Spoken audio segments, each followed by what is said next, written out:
जय हिंद साथियों। तो साथियों आज की क्लास हमारी होने वाली है पर्यावरण अध्ययन की, जिसमें आज हम देखेंगे पर्यावरण का प्रैक्टिस सेट नंबर 25, जिसमें हम देखने वाले हैं 30 बहुत ही महत्वपूर्ण प्रश्न। तो सभी साथी अंत तक हमारे साथ बने रहें और जिन साथियों ने अभी तक हमारे चैनल को सब्सक्राइब नहीं किया है उनसे मेरा निवेदन है कि वो सभी साथी चैनल को सब्सक्राइब कर लें। तो साथियों शुरू करते हैं आज का प्रैक्टिस सेट और देखते हैं अपना पहला प्रश्न। हमारे आज के प्रैक्टिस सेट का पहला प्रश्न है, जल मंदिर का संबंध निम्न में से किससे है। वेरी इंपॉर्टेंट क्वेश्चन हो जाता है साथियों हमारा पहला क्वेश्चन ही। तो जैन धर्म, इस्लाम धर्म, बौद्ध धर्म या फिर हिंदू धर्म। तो साथियों जल मंदिर का संबंध किससे है। क्वेश्चन नंबर 1 का सही आंसर क्या हो जाएगा। इसका सही आंसर होगा साथियों ऑप्शन नंबर ए, जैन धर्म से। जल मंदिर का संबंध जैन धर्म से है। ऑप्शन नंबर ए इस प्रश्न के लिए सही आंसर हो जाएगा। अगला प्रश्न देखेंगे, प्रश्न नंबर 2 है, बीज अंकुरण की अवधारणा को पढ़ाने का सबसे प्रभावी तरीका कौन सा हो सकता है। अगर हमें बच्चों को बीज के अंकुरण के बारे में बताना है तो उसको समझाने का सबसे प्रभावी तरीका कौन सा है। ऑप्शन नंबर ए हमारा अंकुरित बीजों को फोटो दिखाना, अंकुरित बीजों का फोटो दिखाएंगे, या बीज बोने, अंकुरण के विभिन्न चरणों का अवलोकन करने और उनका चित्र बनाने की गतिविधि को बच्चों को निष्पादित करने के लिए कहना, या कक्षा में अंकुरित बीजों को दिखाना और अंकुरण की प्रक्रिया को स्पष्ट करना, या फिर ऑप्शन नंबर डी है बोर्ड पर चित्र बनाते हुए अंकुरण के चरणों को प्रदर्शित करना। तो क्वेश्चन नंबर 2 का सही आंसर क्या हो जाएगा साथियों। इसका सही आंसर हो जाएगा ऑप्शन नंबर बी कि बीज बोने, अंकुरण के विभिन्न चरणों का अवलोकन करने और उनका चित्र बनाने की गतिविधियों को बच्चों को स्वयं निष्पादित करने के लिए कहना। ऑप्शन नंबर बी इस प्रश्न के लिए सही आंसर हो जाएगा। अगला प्रश्न देखेंगे, प्रश्न नंबर 3 है, बिहार राज्य हेतु पर्यावरण अध्ययन के शिक्षण के लिए प्राथमिक स्तर का पाठ्यक्रम का निर्माण किसने किया है। तो साथियों एनसीईआरटी ने किया है, एनसीटीई ने, एससीईआरटी या फिर एमएचआरडी। तो चाहे वो बिहार राज्य हो या उत्तर प्रदेश हो, सभी के लिए पर्यावरण अध्ययन के शिक्षण के लिए जो पाठ्यक्रम तैयार करता है वो तैयार करती है साथियों एससीईआरटी। ऑप्शन नंबर सी इस प्रश्न के लिए सही आंसर हो जाएगा। अगला प्रश्न देखेंगे, प्रश्न नंबर 4 है, पर्यावरण अध्ययन के लिए आप छात्रों को कौन से चैनल देखने का सुझाव देंगे। National geography channel, discovery, animal planet या फिर उपरोक्त सभी। तो क्वेश्चन नंबर 4 का सही आंसर क्या होगा। इसका सही आंसर हो जाएगा साथियों ऑप्शन नंबर डी उपरोक्त सभी। ऑप्शन नंबर डी इस प्रश्न के लिए सही आंसर हो जाएगा। साथियों चाहे वो नेशनल ज्योग्राफी चैनल हो, डिस्कवरी चैनल हो या फिर एनिमल प्लैनेट चैनल हो, पर्यावरण के अध्ययन से संबंधित कुछ ना कुछ तथ्य उस पर दिखाए जाते हैं। अगला प्रश्न देखेंगे, प्रश्न नंबर 5 आज के प्रैक्टिस सेट का हमारा, निम्न में से कौन सा पर्यावरण अध्ययन का घटक नहीं है। सौरमंडल, वायुमंडल, जलमंडल या फिर मानव। तो क्वेश्चन नंबर 5 का सही आंसर क्या होगा साथियों सौरमंडल। सौरमंडल पर्यावरण अध्ययन का घटक नहीं है। ऑप्शन नंबर ए इस प्रश्न के लिए सही आंसर हो जाएगा।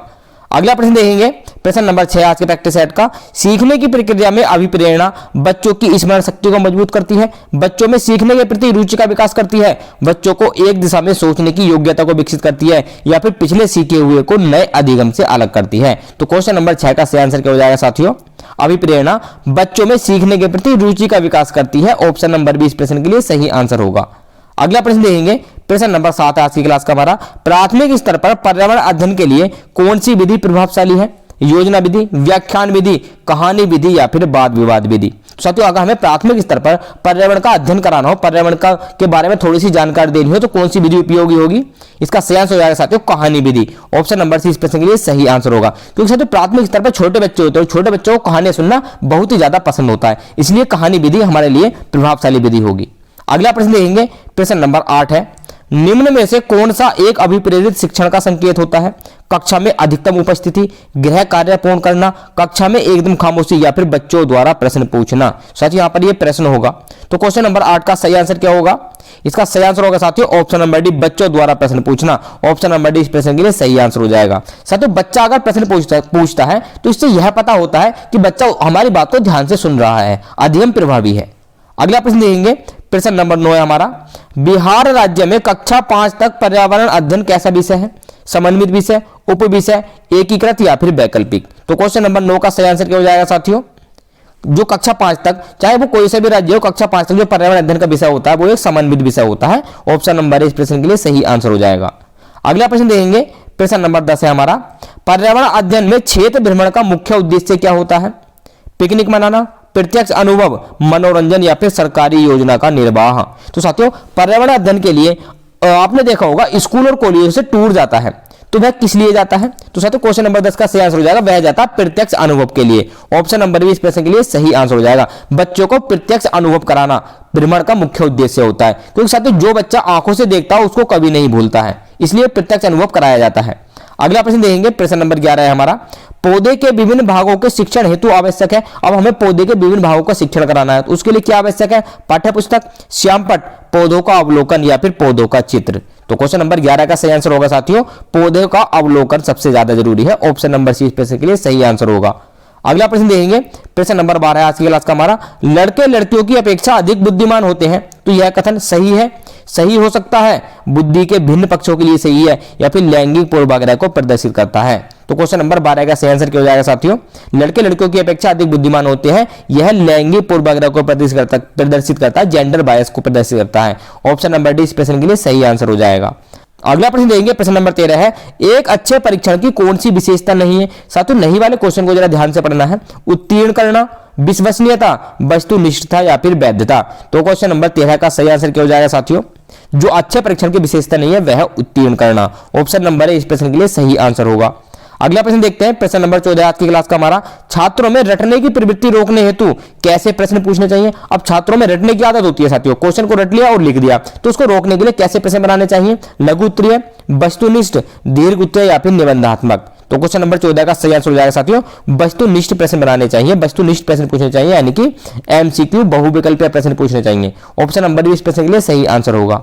अगला प्रश्न देखेंगे, प्रश्न नंबर 15 है हमारा, बच्चे दुनिया के बारे में अपनी समझ का सृजन करते हैं, तो इस कथन का श्रेय किसको दिया जाता है, किसने यह कथन कहा है, पावलोव ने, कोहलबर्ग ने, पियाजे ने या फिर स्किनर ने। साथियों बच्चे दुनिया के बारे में अपनी समझ का स्वयं सृजन करते हैं, यह कथन पियाजे के द्वारा कहा गया है। ऑप्शन नंबर सी इस प्रश्न के लिए सही आंसर हो जाएगा।